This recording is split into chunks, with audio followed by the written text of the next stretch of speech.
কি হইছে বলো। আমি বাসায় আসতেছি। না থাক, আশা লাগবে না, এই ঠান্ডায় গোসল করতে পারবো না। কেন গোসল করতে হবে কেন? আরে গতবার এসে আমার জ্বর বানাই দিয়ে গেছো। কেন গোসল করছো কেন? আর এমন জ্বর বানাও, তোর শাশুড়ি এমন মন্দ বলে এত জ্বর হয় কেমনে? আমি তো আর বলতে পারি না তার ছেলের জন্য সকাল সকাল গোসল করতে হয়। আরে আমি সেইটা বলি নাই, মানে এই জন্য আসবো না।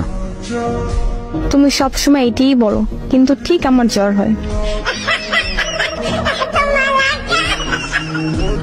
আরে সত্যি বলতেছি। গতবারও বলছো।